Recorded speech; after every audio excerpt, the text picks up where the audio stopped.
noisy. As we start to use the equipment, the fans in the switches and routers will make quite a bit of noise too. So if you can't hear, just let me know. We'll figure something out and maybe move the speaker here back to the back or something, where you can hear better. So welcome to the Campus Network Design Workshop. We're glad that you all made it, and I hear everybody made it here, not quite safe, but everybody's here, and we appreciate that. First thing I'd like to do is thank the sponsors of this workshop.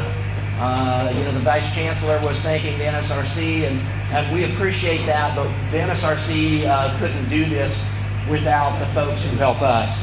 And we've listed in alphabetical order, not in order of the value of their contributions, but in alphabetical order, the folks that provide us resources. Cisco Systems, if you look on your desk here, there are some routers that have the word Cisco on them. Those are donated by Cisco Systems, and we couldn't hold these workshops without their equipment donations. We'd like to thank Google, and I'd like to introduce a special guest of ours, Jens Koolers. Jens is from Google Africa, and he's based in Accra. And Google not only is here giving us some moral support and technical support, but they've given us some financial support for this workshop, and we appreciate it. And I'd like to actually give Google a special hand. And also the switches on the table, the HP switches you see, these came out of Google data centers that were recently decommissioned and provided to the NSRC to relay to universities in Africa. So that's also another contribution to the Well, it's showing me yours, I'll show you mine. To the forum, this workshop cost, that means not including equipment and bringing these guys, it cost the forum 220,000 naira per delegate to hold this. We are able to charge 5,000 naira only because we would give us some money to do this. Okay? This feature, as I've said, the tickle is fancy for more than tickle hours. So thank you very much. We are really able to do this, partly because of the support they gave to the forum, in the tune of half a million USD, and that made it possible to heavily subsidize virtually in academia. Thank you very much. Welcome, all of you, and I'm really happy that all of you could make it. I heard it was difficult.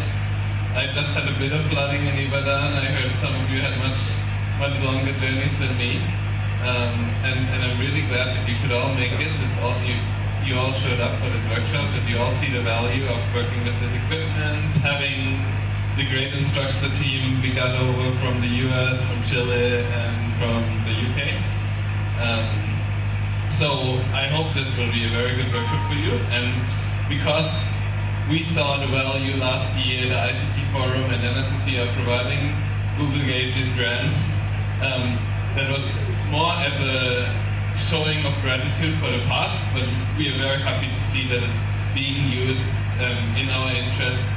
The interest of Google in Africa is at the moment to grow the usage of the internet, to grow the usage of networks, and for this we need very strong network administrators. So it is exactly in our interest to hold a workshop like this. Thank you. Another core supporter of ours is the National Science Foundation, and I think it's really important, and one of the key things in this workshop is really based in our funding from the National Science Foundation. And that is, the U.S. National Science Foundation is very interested in improving science throughout the world. They are also very interested in science collaboration and science data that's available throughout the world. So one of the key things that we will harp upon is improving your campus networks so that your researchers can have access to the global internet and collaborate with researchers around the world. It will make the science in the world much better. So, this is really, really an important thing. I know we as networking folks really get bogged down into, we're having problems with the network in this building, and these students are causing this problem, and there's this virus. But at the end of the day, we're here to support research and education. That's what this is all about. And so one of our core supporters for many years has been in the National Science Foundation, and we really want to keep that in our target, that this is all about science and it's all about education. Of course, thank us. The Nigeria ICT Forum, we couldn't do this without them. They've been key to all activities in Nigeria for many years. O'Reilly Media, we will be giving out a number of books to every participant, and they've donated those books. Along with Tenet Frenia, they've provided their South Africa organization that's provided some funds that were obtained through, I believe, the Carnegie in Partnership for Higher Education in Africa. And I see we don't have on this list Partnership for Higher Education in Africa, and they should be on here because they've been key to us. So thanks to all our sponsors. Anyway, enough of that. Let's move on. I think we've introduced everybody. The only instructor that isn't here is Alan Aina. He will. I'm not sure why this is doing this. Alain will join us on Wednesday if he can get away. He's an instructor from Togo.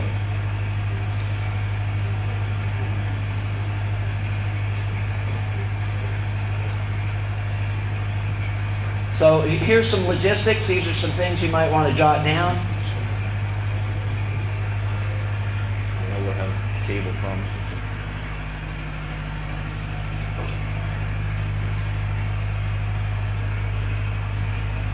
Excuse me. Okay, we have a server here that has all the workshop slides. We're going to do labs, everything. That is at knock.ws.nsrc.org. That's a little Linux box that's sitting right over here in the corner. So everything that we're going to do is on that box. Now we're going to take that with us. So at the end of the week, that'll be here all week, but at the end of the week, you can find all the materials for this workshop, every talk, every lab, everything. You can find it here at this nsrc.org/workshop/2011. And in fact, more than this workshop, you will find everything we've done for every workshop this year. And in fact, you would find, if you remove the 2011 there, you will find all the materials for every workshop we've done since like 1994. So all the materials will be available. You don't need to copy them. They'll be available online. The wireless in this room is REN Workshop. The pre-shared key is the digit 8 10 times. So just 8, 8, 8, 8, 8, 10 times. And I believe external connectivity is up and running now.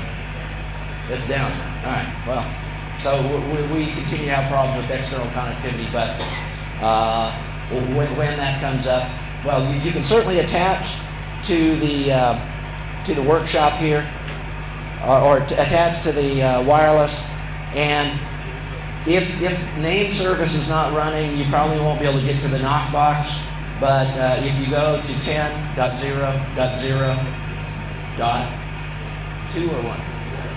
1. Okay. All right, so you should be fine. You should just be able to get to the name. The schedule for the week. Today, we're in the midst of the introduction. We're going to talk about campus networking best practices. We're going to talk about cabling. We're going to talk about fiber.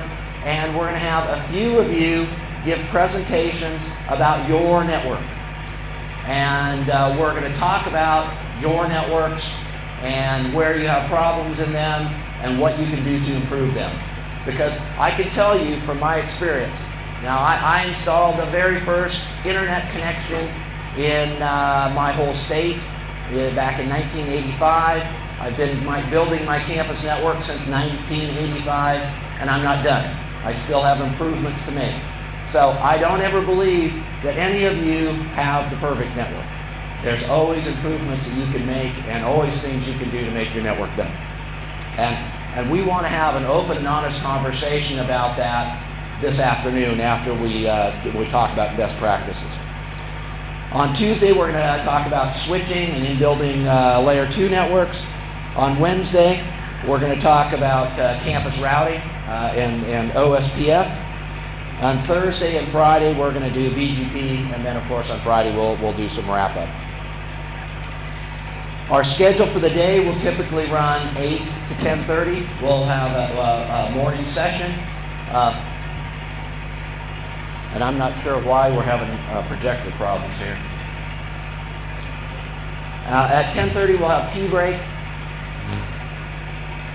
At 11 to 1 we will have a second session. 1 o'clock we will have 1 o'clock we will have lunch. We'll come back at 2, have an afternoon session. At 4 o'clock we'll have a tea break, and then we will try to wrap up at 6 p.m. Now, for those of you who want to dive into deeper details, like maybe you have your own campus network diagrams that you'd like to have go over, we will have evening sessions on demand. The evening sessions will be at the hotel, and what we'll probably try to do is we'll wrap up here at 6, we'll go back to the hotel, kind of rest a little bit, have some dinner. We will go as late as you guys want to go. I mean, we're only here for a few days, and if we don't get that much sleep, it's okay with us. You know, we're here really, we want to help you guys make your networks better, and so, you know, we want to just work as much as you guys want to work. So, you know, I started in on this, and why are we doing this?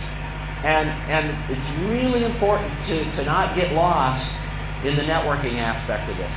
The fundamental core of our mission is research and education. And we want to make the network be not a barrier. We want the network to be an assistance to research and education.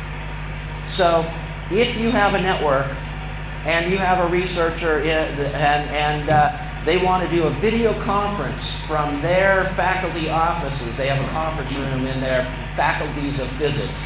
And they want to do a video conference with faculty at my university. And they go buy a Polycom video conferencing unit and install it and turn it on. If you run a NAT on your campus, it's not going to work.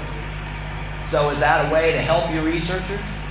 So you need to think about making sure the things you're doing aren't a barrier. And making sure the things you are doing make it easier for the scientists and the students. Right now today in Nigeria, bandwidth is a big problem. And so we put up barriers. You know, we force people to use proxy servers. We rate limit people. We do a variety of things that we do to protect our bandwidth, and that's reasonable. But very soon, the bandwidth situation here in Nigeria is going to change. And you need to be ready to change with that. If tomorrow I told you your campus could have STM1, 155 megabits to the internet, can your campus network handle that? Could it really run? Or if we did that, if we talked about your vice chancellor into spending the money for 155 megabits, would the physics professor in his office see the difference? Or would a bottleneck simply move from the current bottleneck of the internet to somewhere else in your campus network? And you need to be thinking about that, because my guess is in the next 2 to 3 years, your internet bandwidth is going to change dramatically. It's going to be 10 times, it's going to be 20 times, it's going to be 50 times what you have today. If you have 2 megabits today, you will have 100 megabits in 5 years. And where in your network is going to be a problem that won't be able to handle that? So, you know, that really is the key, and that's the focus of what we want to talk about. So, one of the things we see as we look across the landscape around the world is countries whose universities just go off and get internet connectivity by themselves really suffer. Countries whose universities come together and build research and education networks have much better chance of actually achieving their goals of supporting research and getting the high-speed bandwidth that we need.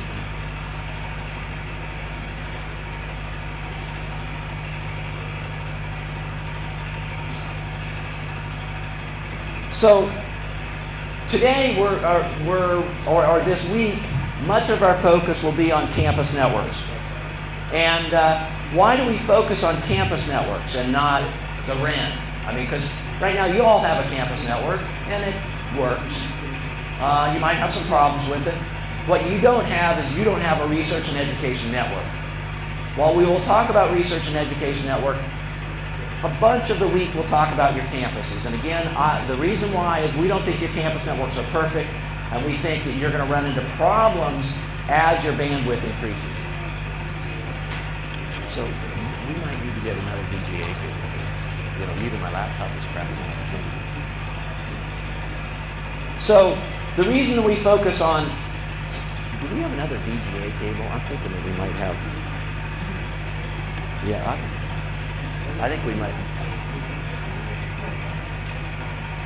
So part of our focus on the campus network is, if you think about the way the research and education networks work and the way your researchers get access and the students get access to the internet, your campus network is at the very lowest level. It is the unit that provides service to your users. Your users connect to the campus networks. So the campus networks are the foundation. It's like if you build a big building and the foundation is not done properly, what's going to happen to the building? It's going to fall over, exactly. So your campus networks must be very, very strong. And it is really key for your campus networks to be strong.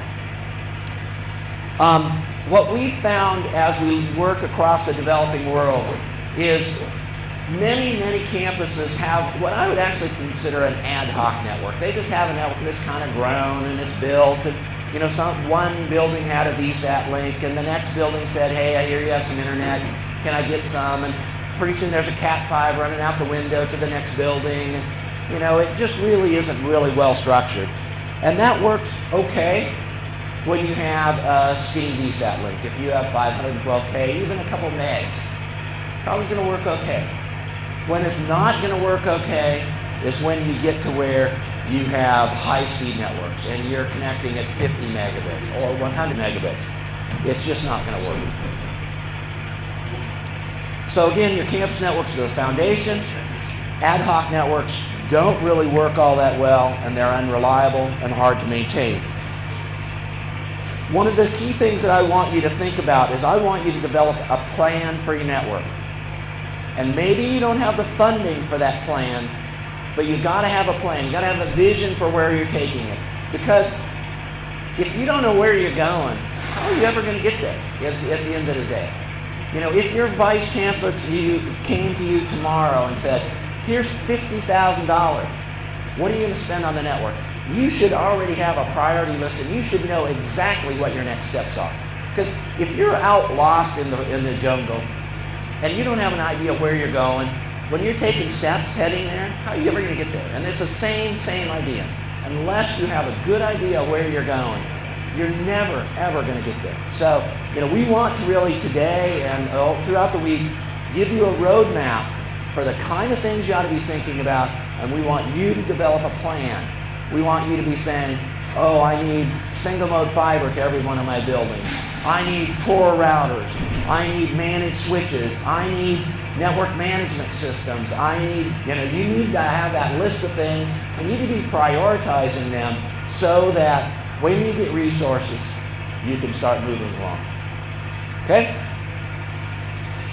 So, again, our network design goals are going to be reliability, resiliency. We want your network to be bulletproof. We want your users not to be able to screw up your network. And we know today, many of your networks aren't that way. My network used to not be that way. My network used to be that sometimes, somebody in a lab like this, there'd be a little switch underneath the desk, and there'd be a bunch of cables laying there, and somebody'd see a cable that wasn't plugged in, and they'd say, oh, I'll plug this back in, must be going in here. The cable goes up and around the table, and they just made a loop in the network, and the network stops, right? Everybody's had that happen. We want to make your network be able to survive that. So, reliability, resiliency, we want it to be able to perform well. As the bandwidth increases, we want your users to actually feel the difference in your network. We want the network to be manageable. And manageability is really one of those key things. We're not going to focus on network management this week, but if you don't know what's happening on your network, it's kind of like flying an airliner and not being able to see where you're going. You know, how do you know when you're getting to a mountain and you're going to run into it? Well, if you don't know what's going on in your network, if you can't see the bandwidth utilization, if you can't see errors in your network, if you can't see the individual MAC addresses in your network and know where every IP is and what office and what port, it's kind of like flying blind. And we need to be able to scale the network. We want to, as the needs grow, we want to be able to incrementally scale your network in such a way that it's a plan. Today you guys do not need a 10 gigabit backbone on your campus, but you want to have a plan so that when you need it, you have the infrastructure there, and it's just a simple matter of buying equipment and moving it forward. And we need to have this both in the campus and in the REN. So the first topic I'm going to talk today is just give an introduction to RENs, Research and Education Network. And you'll notice in my talk, I kind of interchangeably use NREN, National Research and Education Network, and REN interchangeably. And I'm sorry, I should go through and fix it. It either ought to be an NREN or it ought to be a REN, but consider those the same things. We want to talk a little bit about, depending on what kind of REN you have, what implications there are for campuses. Because the services the REN provides will impact what you as a campus have to provide. I'm going to take a really deep look at the RENs in the USA. I think that's particularly relevant to Nigeria, because I think the model for how RENs are going to work in Nigeria are exactly the same way that they work in the USA. And it's unlike the way they work in Kenya, and it's unlike the way they work in South Africa. But I believe in Nigeria, it's going to be much more like the USA. And then I'll have a number of comments about Africa in general and Nigeria specifically. So with RENs, there are really only two basic models, and I have some pictures and I'll talk about this a bunch. One is simply a peering network. And it's kind of hard to describe what a peering network is if you don't really have a lot of experience. But a peering network is a network that exchanges traffic between members. So if I'm your REN, and I have a member here, and I have a member here, if that member wants to talk to this member, their traffic just goes to me and I hand it off to them. It doesn't go to the internet, it doesn't go anywhere else. I'm just handling that traffic locally, okay? So that's a simple mechanism of peering. The other mechanism is, I'm a REN and I connect a whole bunch of you guys. Now let's say Ghana gets their REN up and going. Now I'm going to peer with them. And so that any traffic from any one of you guys who is headed to a Ghana university is going to go to me, it's going to go to the Ghana REN, it's going to go directly to the Ghana member, without me paying a nickel, not even one nickel, to the internet service providers, okay? The other part of peering is there are things called internet exchange points here in Nigeria. Accra has a big internet exchange point. There are certain people at the internet exchange point who will happily peer with you if you get there. So, for example, if we have a REN here, and the REN has a presence at the internet exchange point, I happen to know that Google has Google Cache at the internet exchange point. So if any one of your members wants to do anything with Google Apps, Google Mail, whatever, Google Earth, whatever kind of application they have, any of your users will come to the REN, will go directly to the Internet Exchange Point, directly to the Google Cache. Again, no cost to your internet service providers. No cost, right? So that provides two advantages to you, this peering does. Number one, peering keeps traffic more local. I mean, today, some of you that are on VSAT, your traffic goes all the way to Europe before it comes back. If you're, participating, if you have two researchers who are collaborating and you're on VSAT, it's going to Europe and coming back. That's bad. So it keeps traffic much more regional, and the other advantage is it keeps latency down. So since you're not leaving the country, the latency is less, and your applications work better. And then the third thing is, at the end of the day, it reduces costs because you don't have to pay your internet service provider for those bits. In the US, through the power of our national research and education network and a regional research and education network, I send 60% of the traffic that leaves my campus is peering traffic. 40%, I only buy 40% of the bandwidth that we use is to the ISP. 60% is peering. Peering can be very, very valuable to you. So, don't discredit that. So, we have these two models.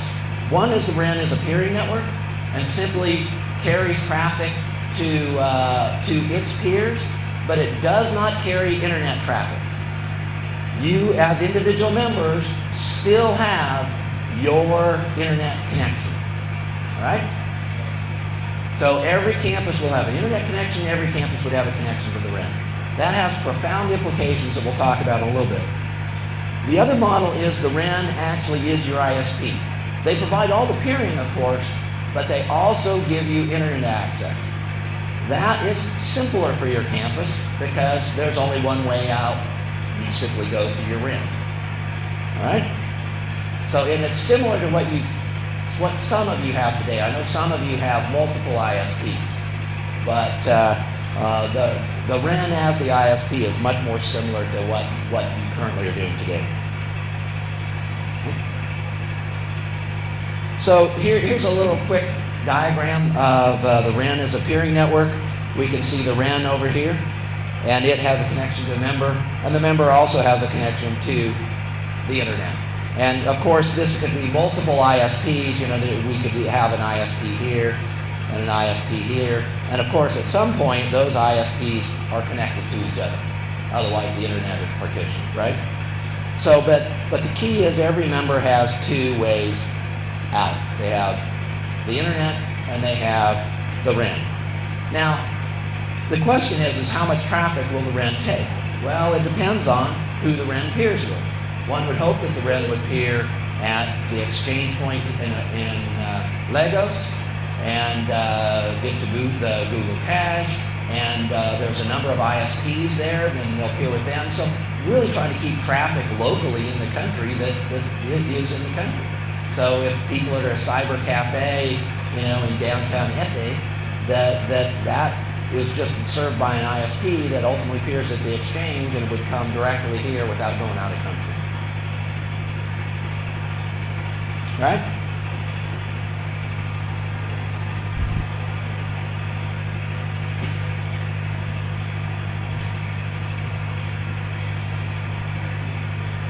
So here's a diagram of the REN as the ISP, and basically every member has a single connection, and it is to the REN. The REN has its own ISPs.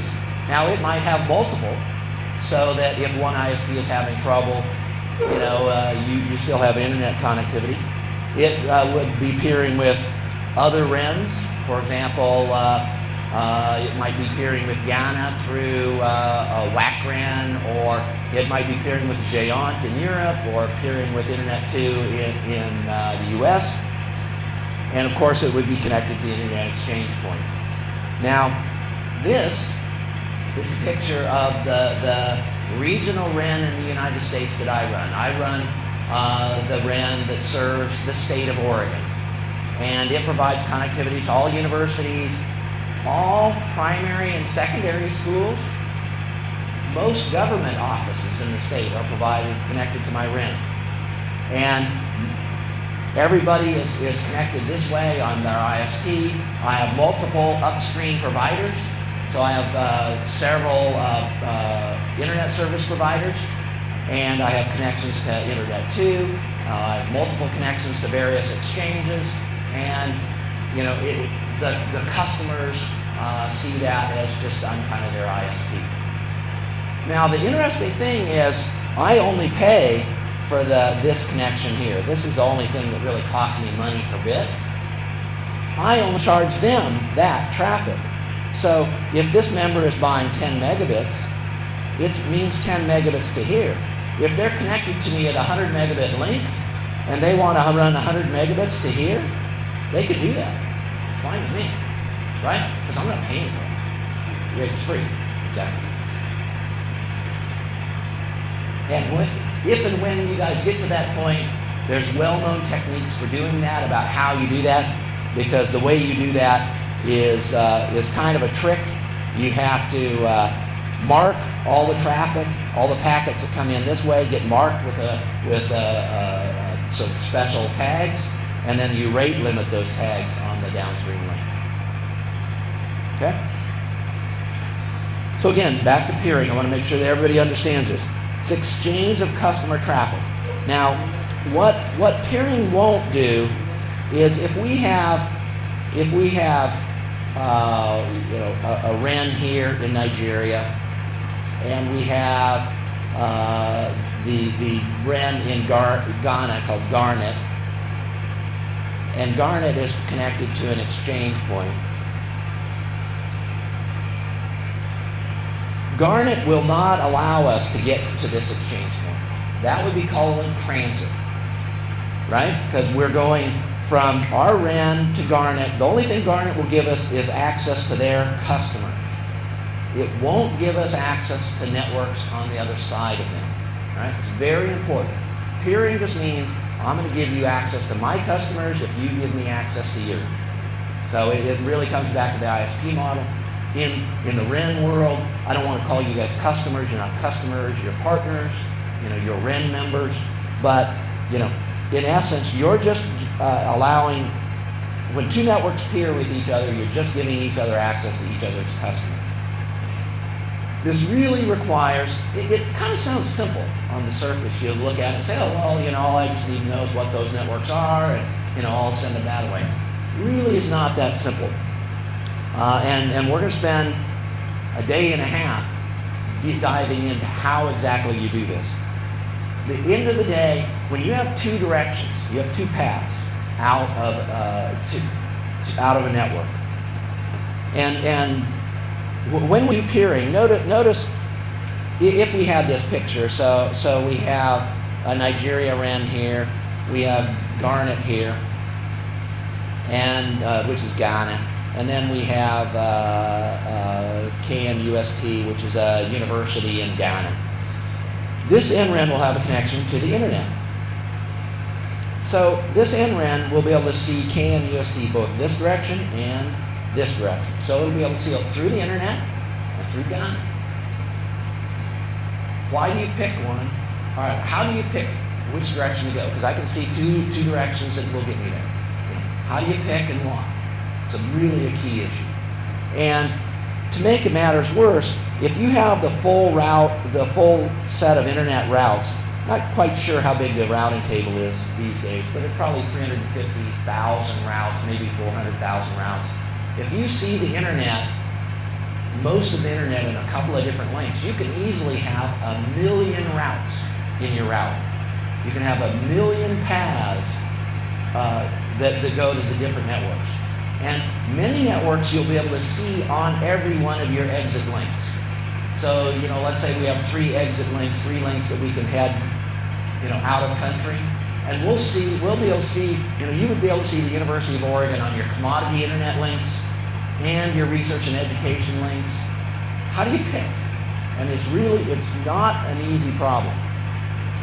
And this is done with Border Gateway Protocol. BGP is the acronym for this. BGP has several requirements. First requirement is every BGP speaker must have a unique autonomous system number, an ASN, and you get that from AFRINIC. Okay? So let's talk a little bit about, we talked a little bit about the REN. Let's talk about you as a member, as a university. If a REN is a peering network, then you need to talk BGP, and you need to have an ASN, and not only that, you need to have what's called provider independent IP address space. You have to go to the AFRINIC and get your own address space. You cannot get your address space from your ISP. If you're a peering, if the REN is a peering network, you cannot use address space from your ISP. I need to repeat that over and over again. You must have space from AFRINIC, okay? So this is important because even though we don't have a REN here today, you guys in this room are going to help decide what model your RENs are. Are the RENs the ISP or the RENs a peering network? If the REN is the ISP, your job is a little bit simpler. If the REN is a peering network, your job is a bit harder. And you need to know that. Okay? If the REN is your ISP, simplest, you don't need any ASN, you don't need BGP. And in fact, you can get your IP address space from the REN because the REN is your ISP. You don't even have to make an application to AFRINIC. So it's very similar to what you have today. So it's really important that as you're in meetings and you're talking about what's the REN look like, if you keep your current internet connection and the REN is a different connection, you must go to AFRINIC and get IP address space, you must go to AFRINIC and get an ASN, and you must run BGP. Right? Is that clear? We need to just make sure everybody gets that. Okay? So I'm just going to run through this one last time. So this is the same picture we had before. When we have a peering network, we need to have public IPs at every member. We need to have ASN at every member. And we need to be running BGP on all the links. Right? Of course, the REN needs public IP, it needs an ASN, and it runs BGP on every link. Now, I suspect, I don't know for certain, but I suspect many ISPs here in Nigeria will not talk BGP to you. So, if this is your model, you might not even be able to keep your current ISP. Might not even be possible. Now, I know from discussions with some of you that you have your own public IP address space. You've gone to AFRINIC, got the address space, and your ISP has said, I'm willing to announce your address space. That's not what we're talking about here. If the ISP is advertising your address space, all it is, your ISP says, oh, well, this block of addresses, your ISP is simply going to say, this block of addresses is down that link, is at that member, right? What happens when that link goes down? They're still advertising your address space to the internet at large. That means people from the internet are going to be sending traffic to your ISP. Can they get it to you? No. You have to be the ones that announce that address space, so that when the link goes down, your service provider stops seeing those announcements and quits advertising. Does that make sense? All right. So really critical that you understand that. Now, from a trust perspective, when we start to get an NREN is going to be built by some of you in this room are going to be the people who actually configure the routers, get the circuits, and start it up and running. When that happens, some of you are going to be saying, I'm kind of worried about, are they going to really be able to make it work? And so I want to keep my own internet connection. I want to keep my separate internet connection, and I'll wait until the REN gets up and going and approve themselves. That's this picture. Are you really ready to do this? And that's a serious question that you have to ask yourself. And when you're in those discussions about what is the REN going to look like, how are they going to provide service to us, this really is the key that you need to be thinking about. And by the end of the week, you will understand something about BGP, and you will understand how complicated it is. So one of the things we've already talked to people about is people are saying, well, I have two ISPs and I want to load balance between them. That's not really a problem. I mean, BGP by its default doesn't really load balance, but you can certainly configure BGP to load balance. But you can only load balance on traffic you control, right? So I'm here and I have two connections, and I can easily send 2 megabits out this and 2 megabits out that. Very simple. That's easy. However, those internet service providers are both advertising my prefix, my network, to the world at large. Can I tell somebody in Ghana where to send their traffic, and I want it to come down this internet service provider, not this one? Right? No, you can't do that. The internet is going to send you traffic how the internet sends it. Right? So you have these two links, and maybe they're the same size. You're going to find that most of your traffic comes in on one of them, and you can't do really much of anything about it. The tools you have to try to control that are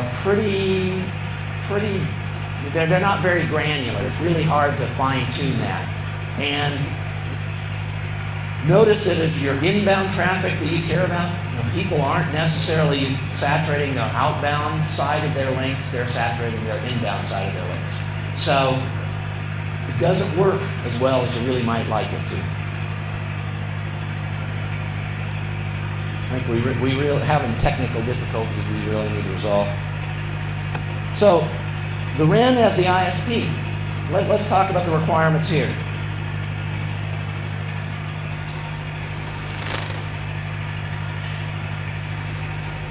So the REN must have provider independent address space.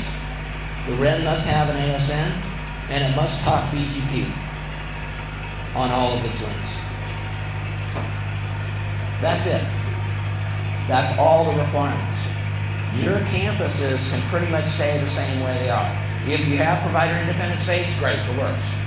If you're using address space from your internet service provider, well, your REN, who's now your internet service provider, will give you new address space. So, no problem.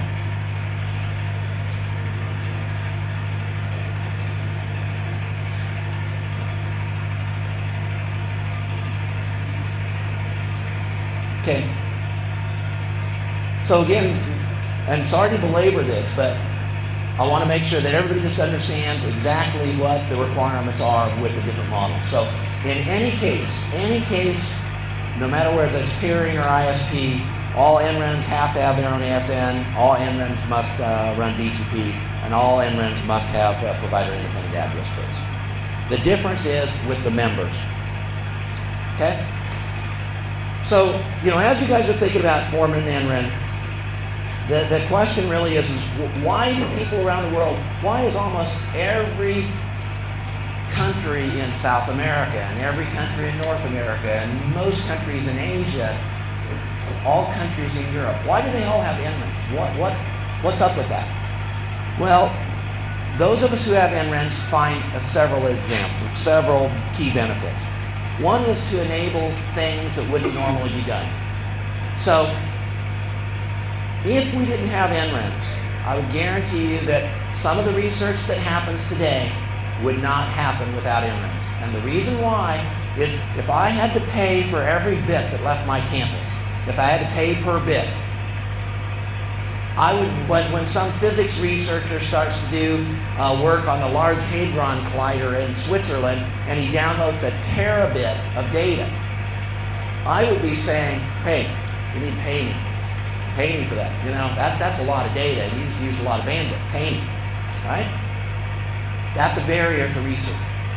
So NRENs allow you to build network capacity to where you can stop worrying about by the bit kind of things, right?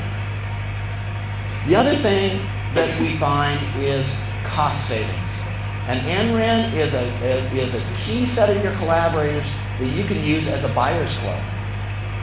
Right now today, when one of you are buying Cisco routers, it's one of you buying Cisco routers. Imagine if every one of you put a procurement together and you said, we want to buy Cisco routers. And it's for every one of you. Would you get a better deal? I think the answer is yes. If every one of you went to some of the key internet service providers and said, we want to buy some bandwidth. No, it's not 10 megabits we want to buy. We want to buy 10 gigabits. Because if you added everything all up you have today and what you're going to get in the next couple of years, it's in the gigabit range, no doubt about it. Are you going to get a better price? Yes. So this buyer's club is not to be trivialized. In the US, part of the thing that we did as NRENs, and this was many years ago, is we had problem with the price of bandwidth. It was a big problem for us. Now, it was cheaper than, it was about what you can get today if you're in Lagos. So we were paying $350, $400 per meg. We as the NREN community in the United States said this is a problem for us. We've driven the price down in the US. The cheapest rate I can just go buy on a regular basis is $1.50 per megabit. $1.50 per megabit. There are special deals that some of the providers run where it's 75.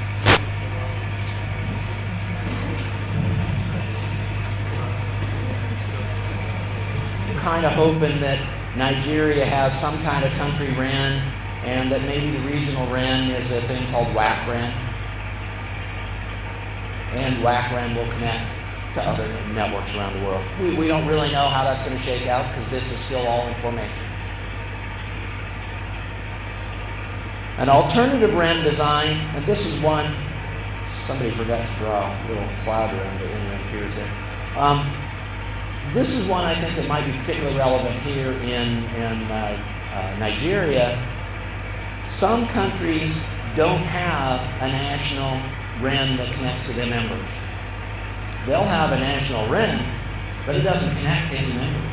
It has regional RENs that then connect to the university REN. So this might well be what happens here in Nigeria. And again, you guys are going to be key players in talking about that. So as we think about that, and before we go back into what I think are implications for Nigeria, I wanted to give you just a picture globally of what the NRENs around the world look like and take a specific look at one that I'm most familiar with, and that is one in the United States. So here is a picture put out by Internet 2.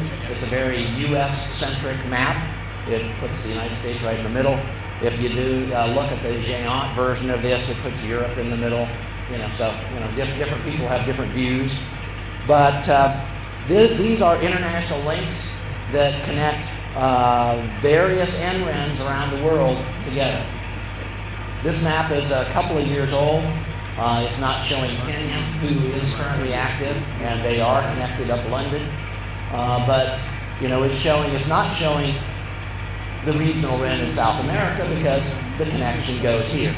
There's also European connections that aren't shown since this is the US-centric version. But every country and many of the regions have RENs. So this is the thing that connects the regions together. Now I want to look at the US. Mostly because I'm most familiar with it, and also because I think it's most relevant to what potentially is going to happen here. So there are actually two NRENs in the United States. There's Internet 2 and there's National Lambda Rail. Internet 2 is by far the most well-known, so that's the one I'm going to talk about. National Lambda Rail, or NLR, is exactly the same model, has almost exactly the same footprint, serves almost exactly the same people. This is the Internet 2 backbone that covers the United States. And it's not all that interesting other than it covers most of the US. Notice that there's kind of a big gap here, and that's a problem for some folks, and that's where the next part of this picture comes in, and that is the regional networks. Here's the Internet 2 logical network, and I don't know why somebody didn't draw a cloud around that. So Internet 2 is the national network in the US. It connects to regional connectors who actually connect to the universities. This is really the key here, and most people outside the US don't understand this. The Internet 2 does not provide service to even one campus. There is not one university that's connected to Internet 2, not even one. Every university is served by a regional network, and the regionals connect to Internet 2. So if you go back to this picture, notice I didn't say this university's member is connected to Internet 2, no. They're connected to the regional networks. Okay? In the US, of course, we have to be different. We don't call them regional education networks. We call them regional optical networks. We did this shift about 8 years ago, 10 years ago, when we in the US had been buying circuits from carriers, and we got sick of it because it was costing us a lot of money. And we had the opportunity to acquire dark fiber. And so most of the regional networks in the US are all running on dark fiber for the primary part of their backbone. And so we renamed ourselves to be regional optical networks to make the regionals who hadn't done that feel left out and try to go become a RON. So rather than being a REN, we're all RONs. So there's also a joke that there were several key players whose first name was Ron. It wasn't Ron Milford, but there were several key players. And so there was kind of some jokes going around that that's why we call ourselves RONs, but I'm not sure about that. But it's really important to know Internet 2 doesn't connect to any campuses. They connect to the regionals. The regionals connect to campuses. So let's take a look at the US regional networks. I think it's really, as you guys are starting up, you need to think about what does it take to run a regional? How, what kind of money, where do you pay for, how much staff, those kind of things. And I want to take a really close look at those. In the US, most regionals cover a single state. There are some exceptions where regionals cover more than one state, but most of them cover a single state. Legal status. I see a lot of effort around the world for research and education networks that are starting up to get legal status so that they can buy things, so they can contract with things. Did you know in the US, where we have regional networks that have been running for 15 years, only 50% of them have any legal status. 50%. The one I operate has no legal status. It can't contract directly. How it contracts is through the university. In my state, the University of Oregon has always been the leader in networking. The regional is operated out of the University of Oregon. We use the University of Oregon as our legal entity. So, as you think about starting a REN, you don't necessarily have to go and spend a year getting legal status. You don't have to do that. If there is a natural university who is the leader, if you're, and again, I don't want to offend people, but Abadan seems to be reasonably a leader in that region, University of Abadan. There isn't any reason why somebody needs to go hire a lawyer and file all the paperwork and become a legal entity. No reason at all. And it's key to understand, in the US, only 50% have legal status. All right? 40% are housed at a university and use the university's legal status. 10% are something else. Often they're associated with some other activity that does have legal status. Like, here in Nigeria, could be ICT forum, right? So, and there various examples. None of them had more than 1%, so it just wasn't worth trying to look at those different types. How did they get started? Where did the funding come from? Yes.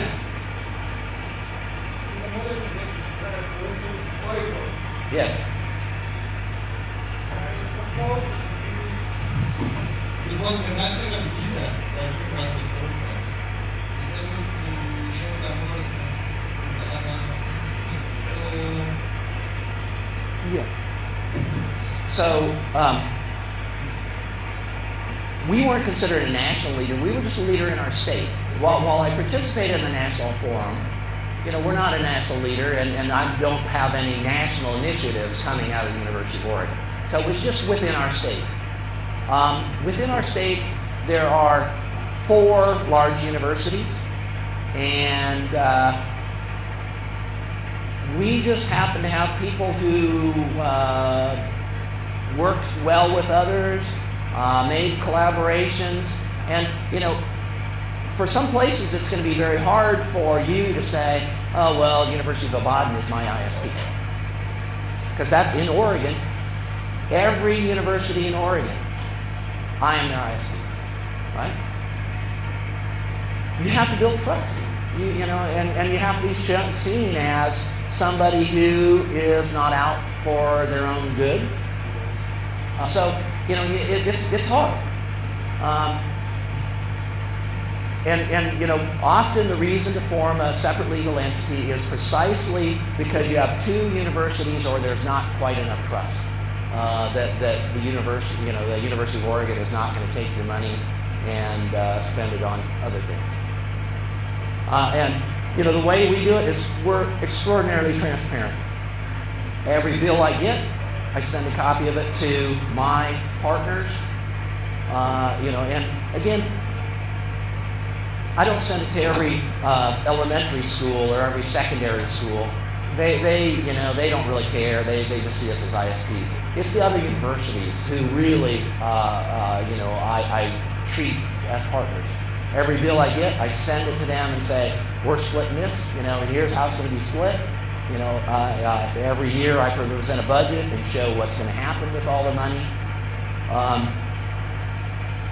So you have to be transparent, and there has to be trust. Otherwise, you probably need to be thinking about that other 50% who have their own legal status. So startup funding. So most of the regional networks in the U.S. got some kind of startup funding from government. And in many of their cases, it was state government. The REN that I run, we did not. We managed to scrape things together with donations, and we actually managed to get started without state funding, and we continue to be self-funded without direct allocations from the state. But some of them, there are different models, and if you can get government funding or funding from the Ministry of ICT or whatever, that's great. It makes it easier to get it off the ground. The key challenge is, every one of you today are spending money for your internet access. If we could just take that money you're spending for internet access and build a REN with it and give you 10 times the bandwidth you got today, we'd all be in great shape. And we've seen countries that have done that. Ecuador is probably the best example I can think of. They've actually managed to decrease costs. I think people are spending 70% of what they were spending when they were on their own. And they have, and I don't remember what the figure is, 20 times the bandwidth that they had back then. So, you're all spending money today. There's money flowing today. And if you can somehow get a hold of that money and use it for REN, there you go. So, other issues that folks struggle with, staffing. Regional RENs throughout the U.S. range in staff from 1 person to 110 employees. So obviously, if you're running it with 1 person, you're probably leveraging off the university staff in some way. Maybe they're providing the 24/7 NOC services, so when some link goes down, they get paid, because if it was 1 person, they'd die. It would be terrible. So in the U.S., or in my state, we run our REN with 3 people right now. We used to be 2 up until last year, and now it's 3. And I don't know how many customers we have, but a couple hundred. And the University of Oregon staff, the networking staff, provides on-call coverage. So we rotate on call so that some of the network engineers that work for the University of Oregon, when they're weak, when they're on call, they actually deal with off-hours coverage for the REN. Right? So, and again, the RENs associated with universities frequently use the university back office functions: purchasing, legal services, human resources services. And so that's part of the advantage of staying as part of the university, is you don't need an accountant. You don't need a human resources person. You don't need those services as part of your REN, and you don't have to pay for them is the key, right? And so the ones that are very small are obviously using all the university back office functions. So network operations. Every one of the RENs in the US do 24/7 monitoring. They know on a 24/7, 365 days a year, whether any piece of their network is up or down, or whether it's having trouble. Only half of them provided that with a NOC that was staffed with somebody sitting in a room with a projector and a map, all right? Only half. The other half provided them through what we call a virtual NOC. Some of them outsourced NOC functions, and even some of the ones who did the 24/7 were outsourcing to a NOC that was 24/7. And in fact, the organization that Ron works for, the Global NOC, at Indiana University, provides NOC services, 24/7 NOC services, for a number of regional networks around the U.S. So, there are folks around who will contract for them. 3/4 of the people who outsource NOC functions outsourced it to a university who was part of their operation. So again, I'm just trying to give you some ideas of how to do these. You don't have to build it all yourself. It's useful to look at other models. So, and the half who didn't provide a 24/7 NOC used what we call a virtual NOC. So, we have a network management system that runs in the background, and when it sees some kind of problem, it will take, it will either SMS the on-call person or page them, or in other ways get a hold of them and let them know. And at the University of Oregon, this is what we do. We only provide a staff NOC from about 7 o'clock in the morning until about 7 in the evening, so about 12 hours. The other 12 hours, it's lights out, and you carry your cell phone and you carry a pager.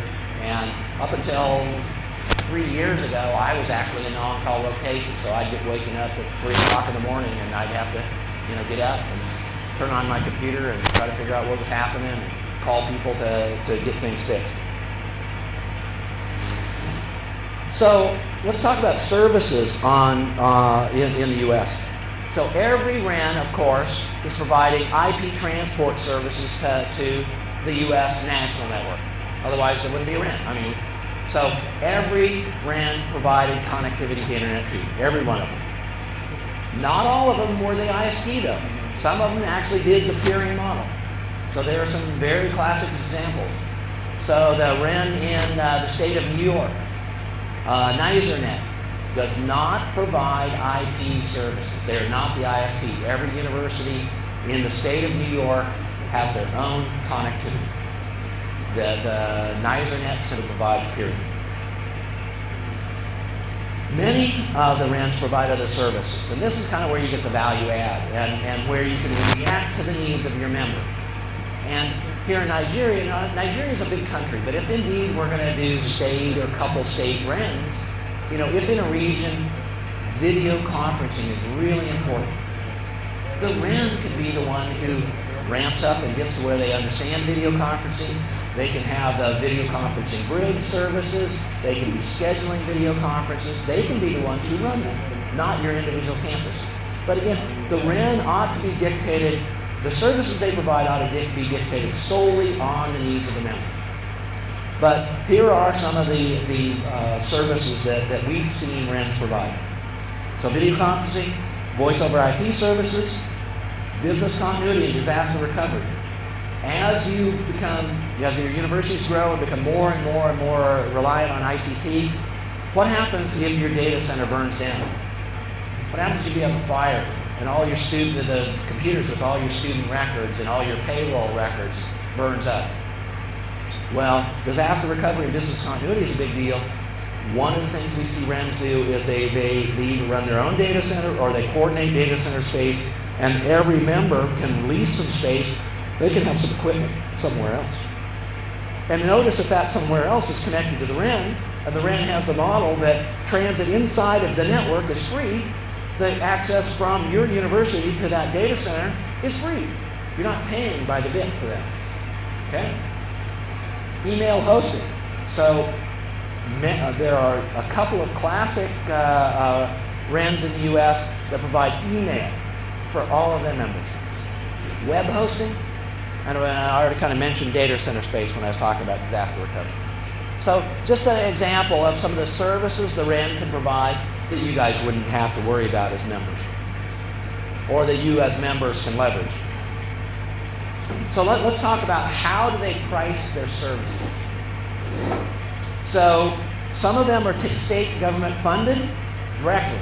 So if it's a free service to the members don't actually have a budget that they pay for it. The state government just funds it out of their funding. Most, however, are member funded. Most RENs in the US are funded by the members. Some split the cost evenly among the members. They say, if you want to come to the buffet, I don't care if you're a little kid or if you're really big, you're going to pay the same amount. So you split the cost evenly. Others split the cost based on your demand. So it might be based on the size of your institutions, it might be based on the size of the connection you have, but some use some kind of tiered modeling.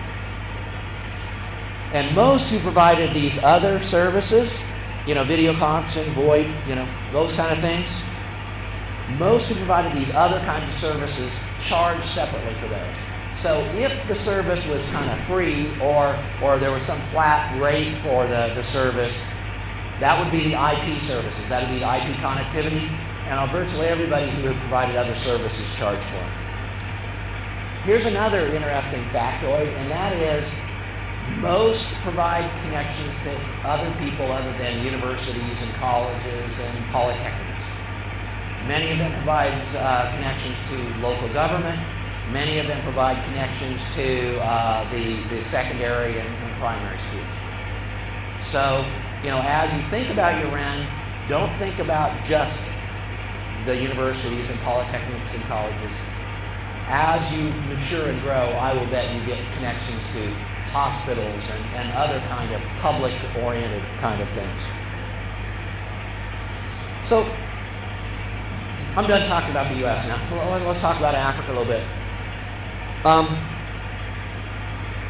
I always wonder whether the lessons that have been learned around the world relate to Africa, because Africa is so unlike most of the rest of the world, and I love this map.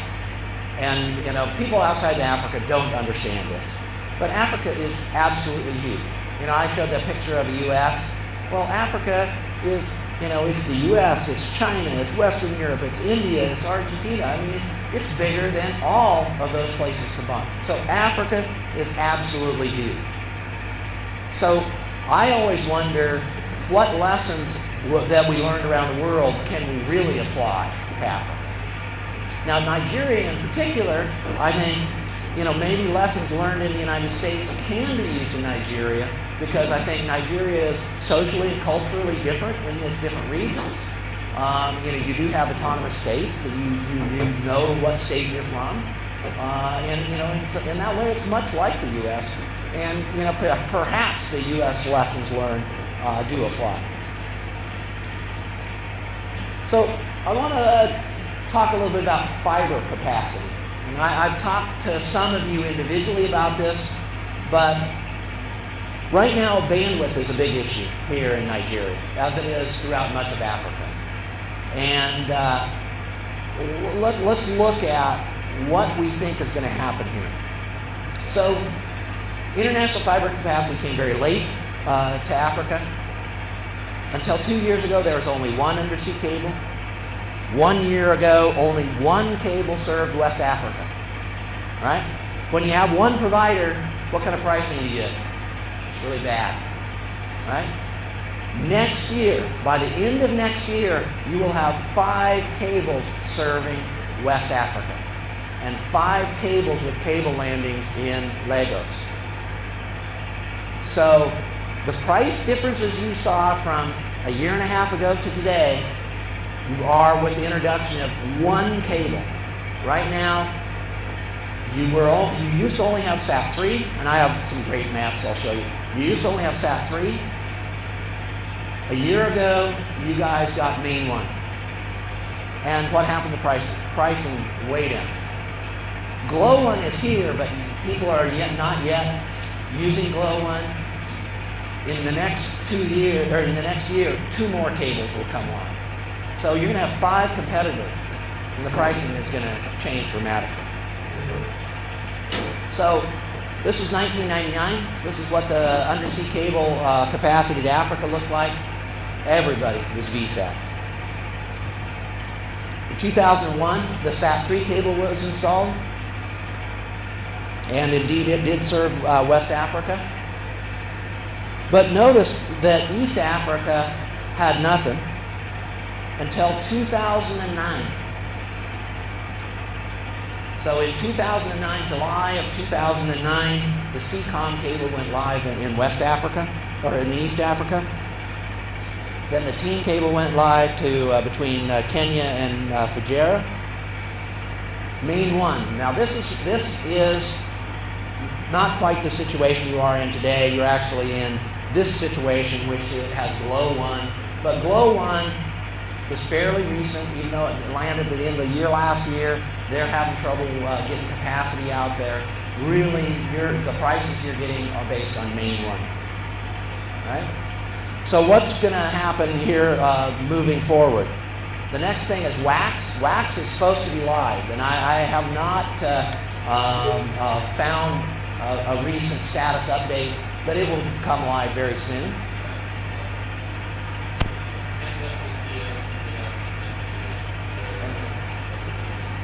And notice the relative bandwidth of these cables is based on the width. So the wider you see the line, that is the bandwidth. And the last one of these that I show will actually shows the bandwidth for the individual cables. ACE will come along in 2012. And then at the end of 2013, there's a reputed cable that will go to South America.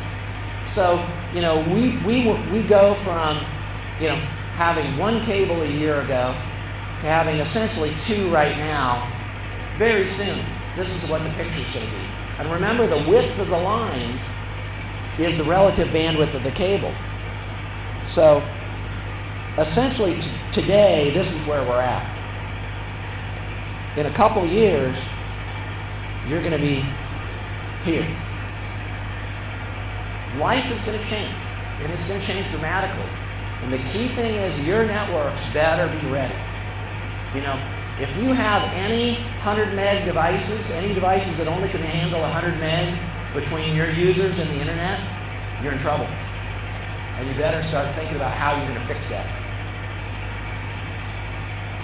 And again, these presentations will be all up, so you can look at this in detail. But the relative bandwidth of the cables are all labeled here and when they're supposed to come up. And this is actually swiped off of a website called manypossibilities.net. A guy named Steve Song runs this, and I believe, it's referenced here on this last slide. So you can look at that website, and it's fascinating. Okay, so some thoughts for you guys. First off, don't sign any contract for more than a year for bandwidth. Don't do it. If your internet service provider gives you a great deal, right now, a good deal is $350 to $500 to maybe $1,000, depending on where you're at per meg. And if they give you half that price for a 3-year deal, don't do it. You're going to be really sad at the end of 3 years. No more than a 1-year deal. The other thing is you're going to get a better price if you negotiate as a group. And I guess the other thought I have is life is going to change dramatically here. Now, the undersea fiber cable capacity is going to hit, and it's just going to come like a storm. The thing that will be slower here is the terrestrial capacity. We do know that a number of providers are building fiber infrastructure in the region, but the terrestrial capacity is going to not be as quick. But still, your prices are going to drop dramatically. And I will wager you, when I come here in 5 years and you guys are all finished with your networks and you don't need any more help and I can actually come here for vacation, I will wager in 5 years when I come here you are buying for less than 100 per meg.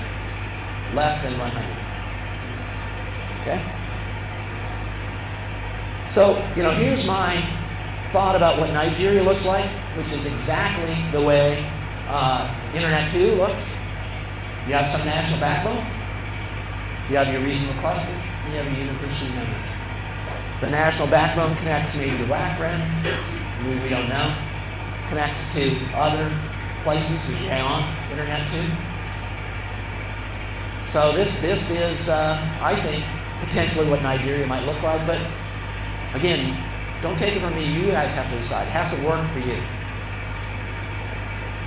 So I think that there's a number of open questions. So the open questions in my mind are, what are the regional clusters? Where are they? Who runs them? Do they provide internet access or just peering? What about the national backbone?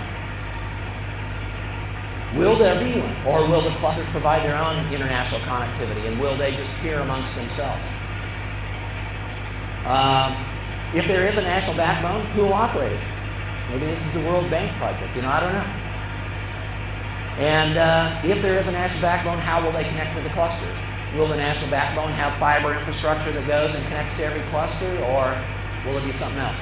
So, in my view, these are kind of the open questions, the questions that you guys in this room have to wrestle with. What are you going to make this REN fabric look like?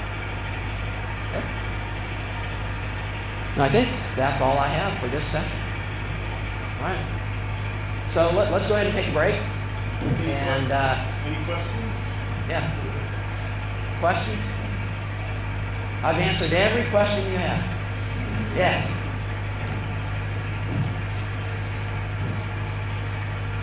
The question I want to ask is about the REN Commission. Now, if let's say like all the universities have their own campus network, so my question here is, who will now handle the ending provision of Nigeria? I don't know if there is any news about establishing the national, let's say, government center that will handle all the, let's say, sovereign network. And secondly, as I keep saying, the whole issue is the issue of funding. Funding in Nigeria is quite expensive. So I don't know if the Nigeria ICT Forum will engage all the institute polytechnics, universities, to see that they come as one with a higher one with each group. Thank you. Do people want to answer that question? Because I think that I'm not the one who should answer that. It needs to be you guys who answer that. Because those are the questions. I mean, who's going to run it? How's it going to work?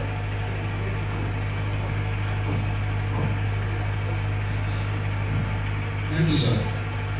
Mine is still in a question format. Since the campus network design is the backbone of the REN, I think our campus network will have a lot of issues on that. We don't have any plan on solving those issues, so I have a solid foundation because I do the REN. Thanks.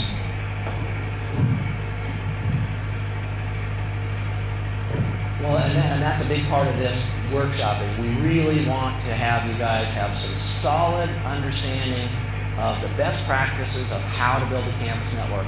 Now again, campus networks can take many forms. And the form that we present is one of the simpler forms.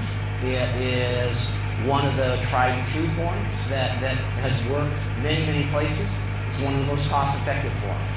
So, we're going to try to provide you a lot of information this week, and we hope that all of you walk out of here at the end of the week saying, I know exactly what I'm going to do on my campus, and these are the things I'm going to do, and these are my priorities, and I'm going to work right now on getting my campus ready for when the REN is here.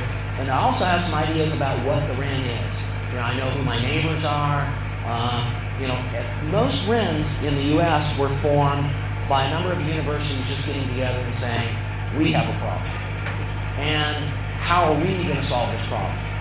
And the universities, in my state, the University of Oregon stepped up and we said, well, we have a couple of engineers who I can take off existing projects and they can help work on the REN. And we funded their salaries, and the members all funded the connections, and the engineers from the University of Oregon ran the network. They actually operated the REN. And over time, it just evolved into the University of Oregon ran the REN. And that was it. But you guys have to decide. How does it form? How's it paid for? You guys have to decide. I mean, it'd be great if the World Bank would come and fund everything you wanted to do, but I don't think that's sustainable. Right? I mean, I always believe that rather than getting some giant donation, you're better off getting a lot of knowledge, a little donation, and a direction, and you're going to be so much better off. Right?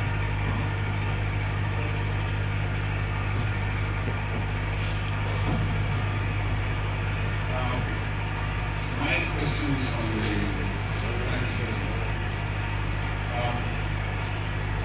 we have this project from government.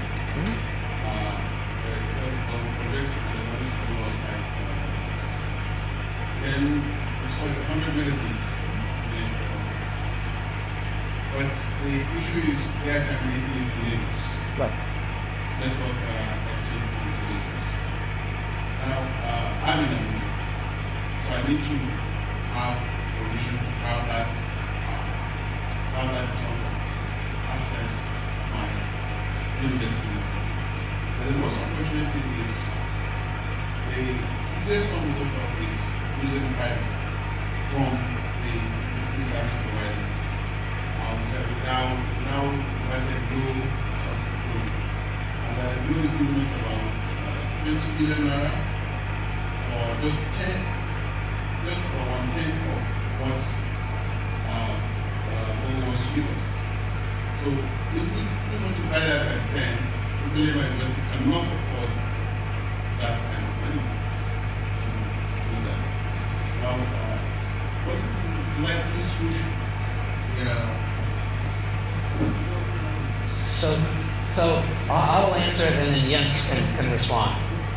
If you had a REN, if the REN provided the connection between Abuja and Lagos, if there was a REN there, I would bet Google would give the REN much more than 100 megabits, right? And the REN could be sharing that bandwidth that Google is donating. Now, again, I'm always wary of donations. How sustainable are donations? Now, if we can use a donation to catalyze some movement and get a REN started, great. But at the end of the day, you're going to have to end up paying for your own international bandwidth.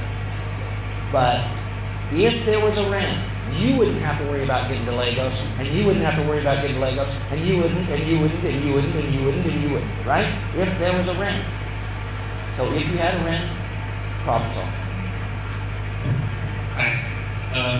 So first of all, just to clarify, I think our program, the maximum bandwidth we're offering at the moment is 25 megabits per university. That's our base maximum bandwidth. Depending on your size, it might be less or it might be less. But still, we have the same issue. I saw that Abuja is working low.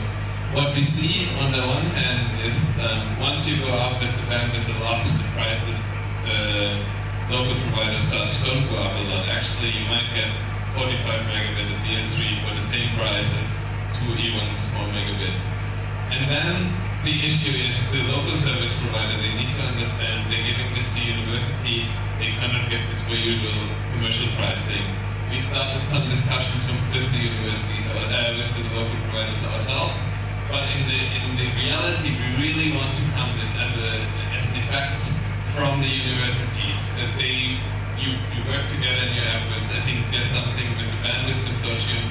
They are working out deals with local providers to bring these prices down for terrestrial bandwidth.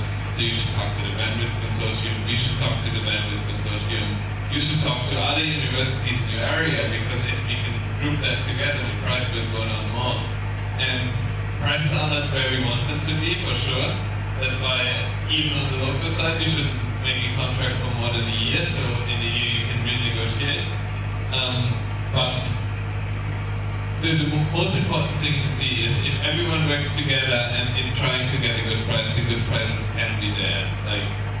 And so we give this little contribution with the international bandwidth, but then we're trying to place that the REN should be built up that way. It should be a collaborative effort, and in the end, we shouldn't be needed anymore. In 1, 2, 3 years, if the national bandwidth prices go down as we expect them, we don't want to extend that program because we hope it will be so cheap that we don't need to extend it. So that is the idea, because we can then do so much more, giving more training and giving other aspects, and the bandwidth should really be over the university.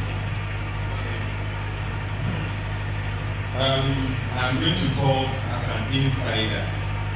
But before I talk as an insider, I want to remind each and every one of us a little history. How many of us were aware when Intel made the 8386? Who knows the 8386 processor? How many people were aware when Intel made it? How many people knew what the 8387 was? It was a co-processor. They're all aware. Do you know the difference between the DX and the SS? How many people knew the difference?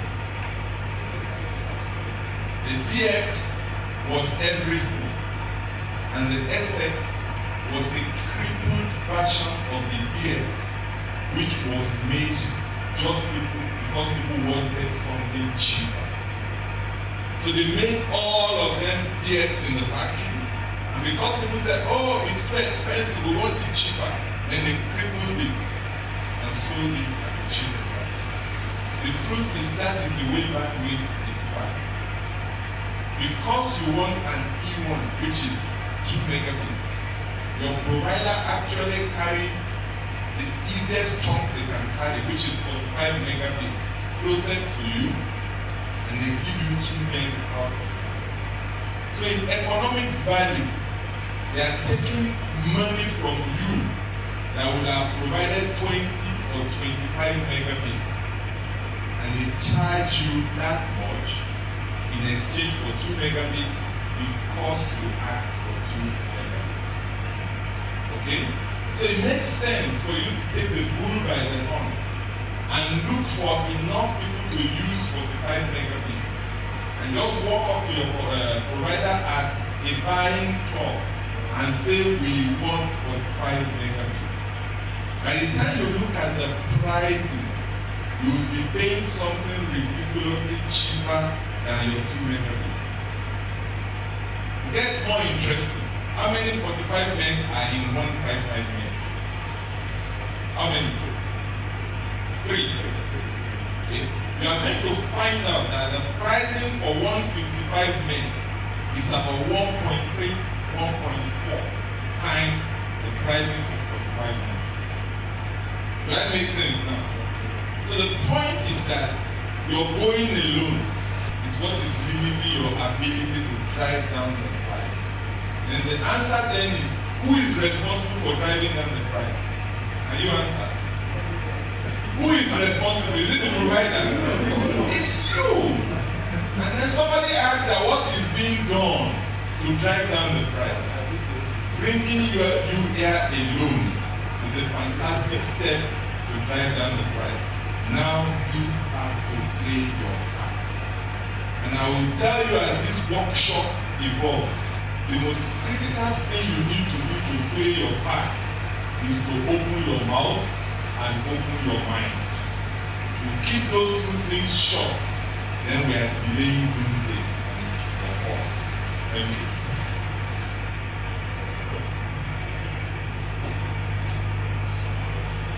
Thank you, sir. I think as a follow-up to what my dad just said, I think since we said that campus network or campus network design is the backbone, the way we should take now is to take fiber, because that's the capacity that can absorb the kind of bandwidth we're expecting. Is that a program introducing fiber optics to each of the universities? Because what we have on hand cannot embrace what we are expecting. If we cannot introduce this concept, certainly we cannot appreciate what we are expecting. I will talk about fiber. This afternoon, we're going to talk a lot about fiber. Thank you, sir.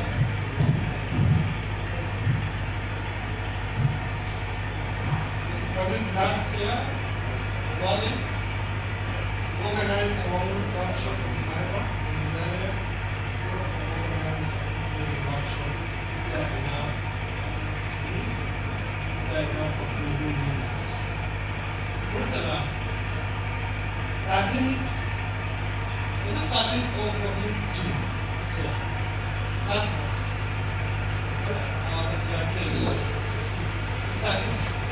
Fine. All the polytechnics, around 100 of them, say they were not in the Bible persuasion of the forum. Get me a Bible. So, I can get all the needs and the audience. What we do to do that, that is now, when we have the exact communications, will help us identify the data very close to fiber.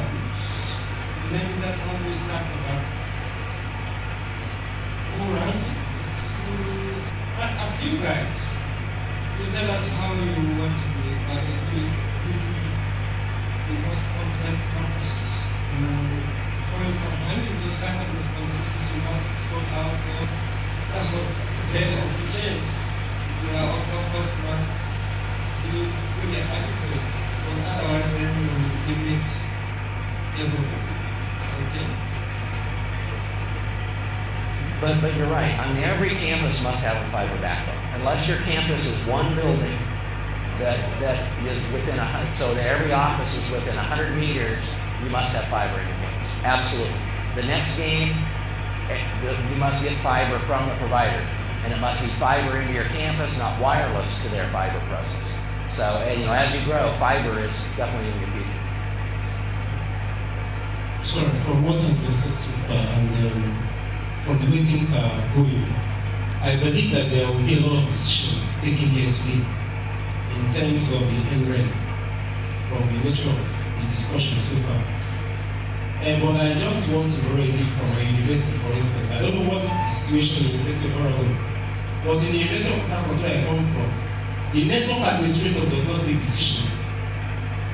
There are so many decisions he doesn't take. He doesn't make those decisions. He can only try his best to plead. And most times it is not sanctioned. Let me give you an instance. My being here today, it wasn't easy being here.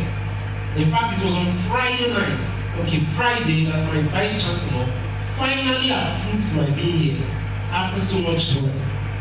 So what I'm saying is that in the universities and higher institutions, for instance mine, I don't know for others, it's difficult for an administrator, network administrator to take certain decisions. You can't even talk to the VC. Even your director, the ICT director, for instance, in my university, he has to plead and plead. In fact, we are not regarded in my university, for instance. So what is this forum going to do about that? So that most of those decisions, we can still call those people who take decisions, the political level and all that, so that those decisions can be taken and binding to everybody. Thank you. Yeah, this is a common problem around the world. It's not unique here in Nigeria. If the leadership at your university doesn't see the strategic value of ICT, then I think it's hard. We were at Abadan and we met with the Vice Chancellor there. And he said something I thought was very, very telling. He said, 20 years from now, I believe that what will be seen as the innovation and the changing factors of this time is ICT. So you're going to get some leaders who get it and who understand that ICT is important. Now, in defense of the Vice Chancellors, they have many, many things that they need to balance. They only have enough money to do some of the things they need to do. But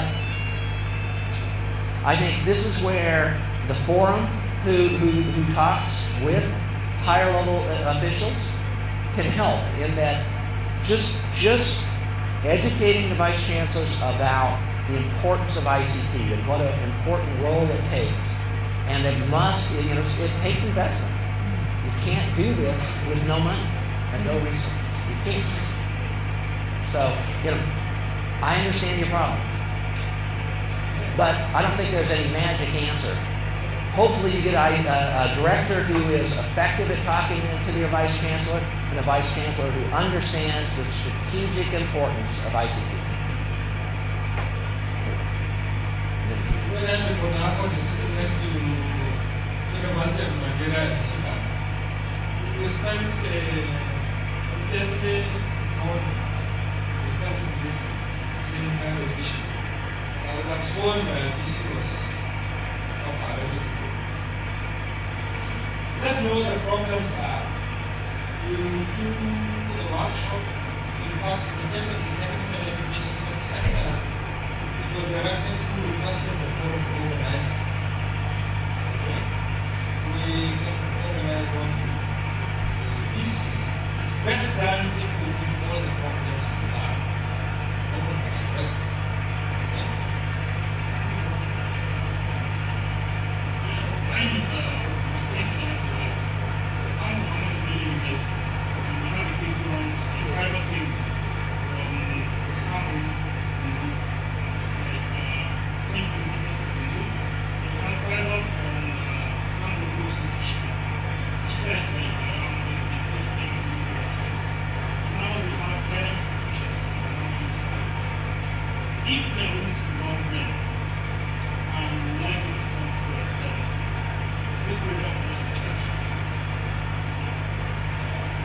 So you want to charge? I don't make decisions. Right. One depends a lot on it. Right.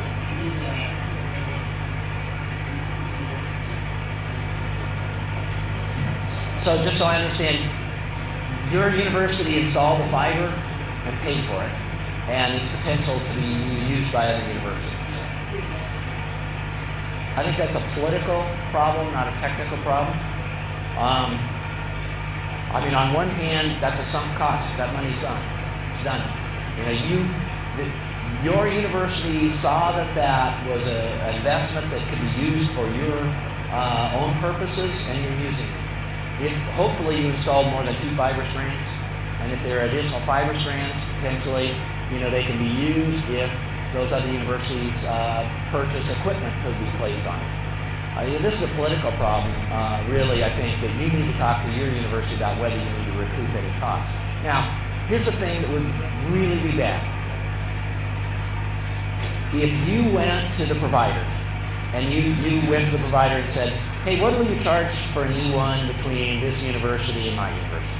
And the provider gives you a price, and you say, okay, well, I will go to that university and I will give them a 100 meg circuit for some fraction of that. No. Don't become a provider. Don't become part of the problem yourself. Think about, what does it cost you to run that? What does it cost you to operate it? And be fair to your partners around it. You could become the University of Oregon in your region. You could become the REN if you chose to do it. If you went and argued and said, no, we won't spend that money. It doesn't cost us anything more. All we need to do is buy some equipment, and if they buy the equipment, we'll operate it. You can become the leader. If, on the other hand, you say, how much money can I make off this? You're no better than the providers. So, but it's a political problem. You have to deal with what your university will allow you to do. Well, I think we're at 10:30, so we can take a break, tea break, and continue this Yeah, conversation. yeah, we can keep on talking at tea. And we'll come back and we'll start talking campus networks. So please be back by 11, 11 o'clock. ready to go at 11.